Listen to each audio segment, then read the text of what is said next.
Hello everyone, my name is Kim, aka Lego Artisan, and let me show you around my Lego town called Lego Bay. As you can see, I have different buildings, most of which are MOCs, modifications, and alternate builds of the different official sets.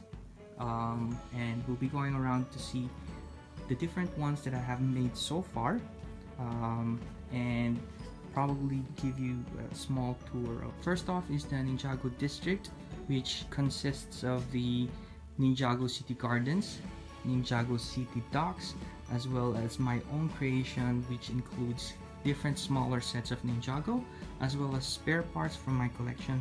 So as you can see here, we have a small Lego store, a fruit stand, a house, and a small tool shop.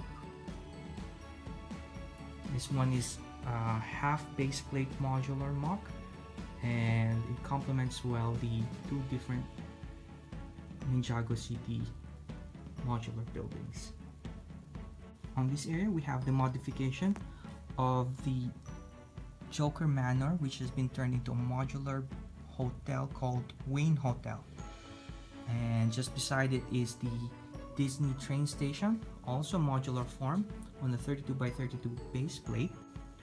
Just behind that is the small chapel that I did as one of my first MOCs, using most of the parts from the gingerbread house back in 2019.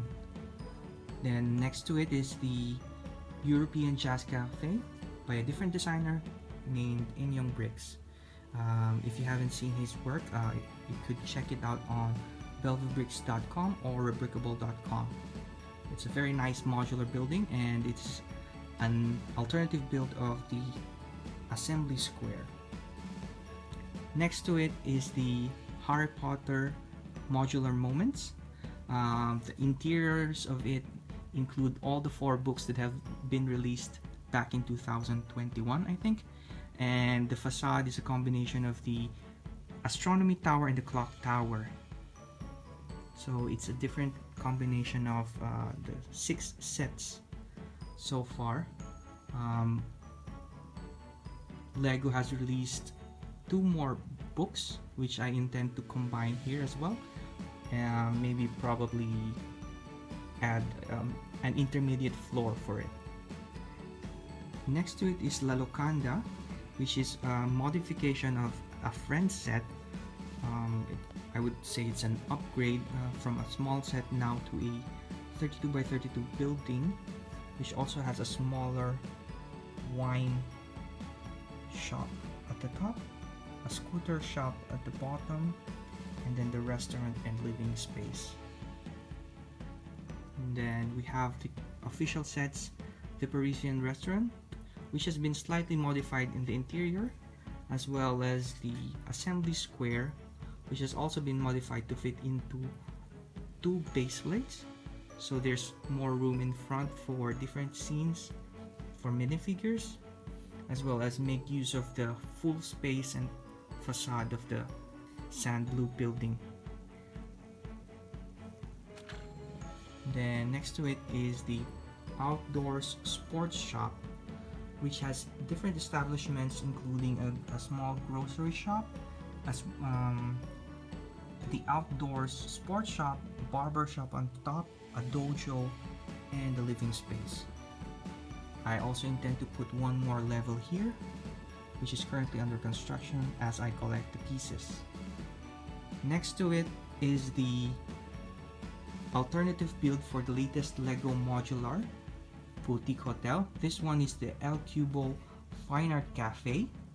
It has the combination of the aesthetics of the Parisian restaurant as well as the boutique hotel. So as we go along in these different videos, I will be talking about the different MOCs, modifications, and alternative builds that I've done so far, so that you guys have a different perspective on the design process as well as the outcome of each MOC and modification. So now here we have the Ferris wheel and a few different scenes around it, as well as the downtown diner which has another alternative build that I've done, Jim's Bowling Alley. So Jim's Bowling Alley has a bowling alley downstairs, and then a small diner on top, and a movie room on the top level as well. Here we have the Tiki Surf Bar, which is a combination of two sets of the beach house.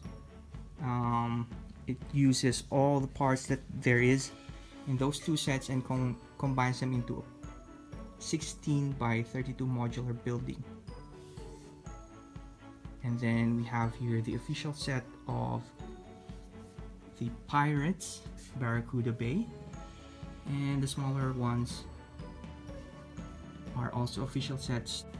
The next one is the Haunted House official set, released back in 2019. And then we have here one of my most famous creations so far, which is the Sitcomplex, combination of different buildings, TV shows, official sets, and non-official sets that we have in Lego. So on the ground floor we have the Central Perk Cafe and Pub, and then on the second floor we have How I Met Your Mother, and then Seinfeld, and then Joey's apartment, Monica's apartment, and then Bro Thor's penthouse. I've only done 6 floors of it so far, and I don't think I intend to add more floors to it, just because of the area that I'm living in. We experience earthquakes, and I want to make sure that my buildings are as stable as possible.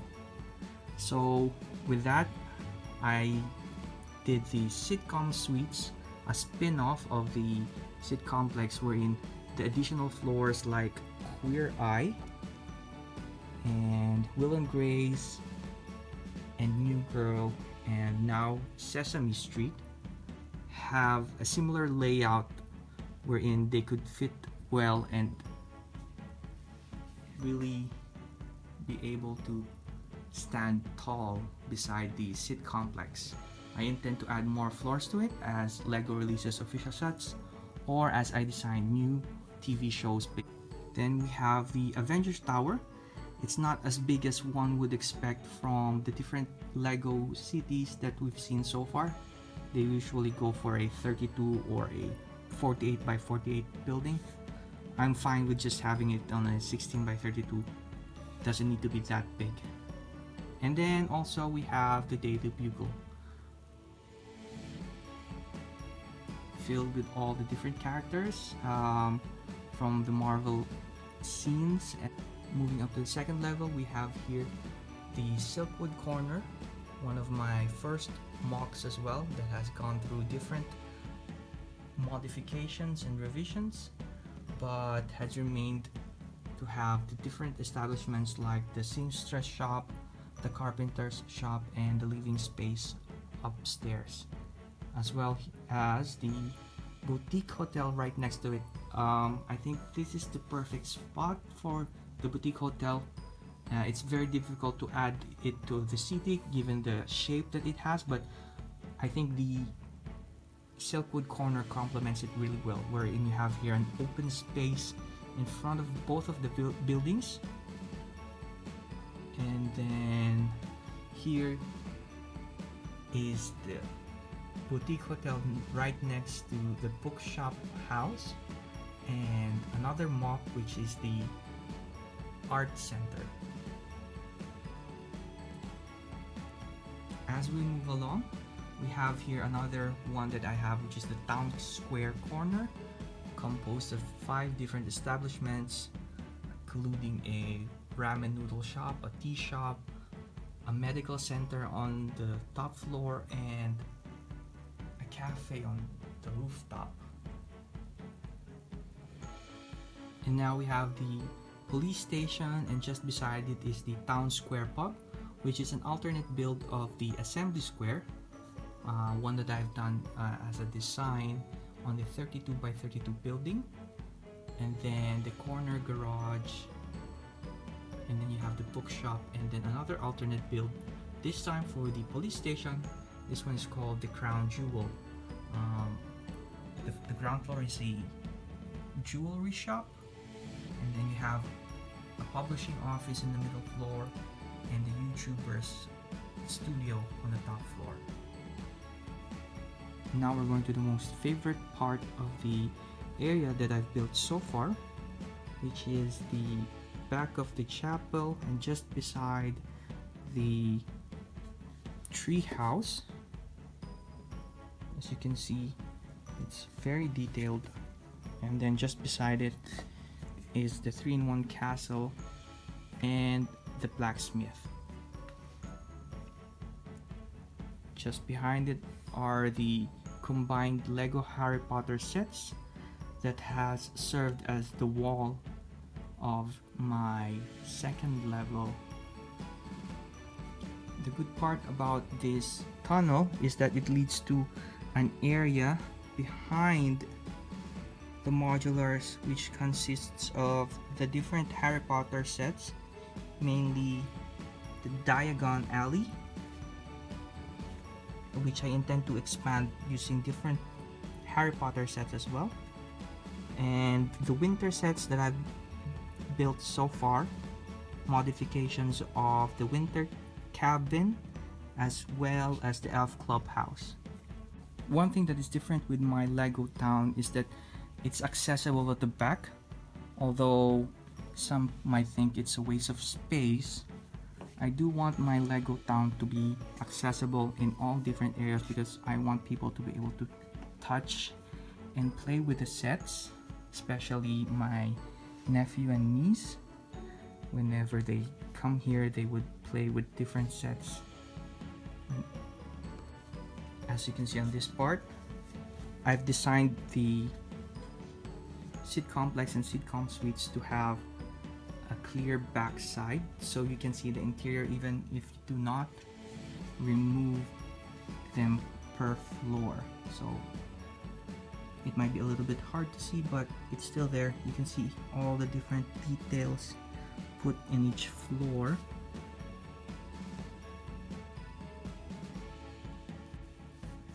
As you may have noticed, I have 3 different layers or levels of my city.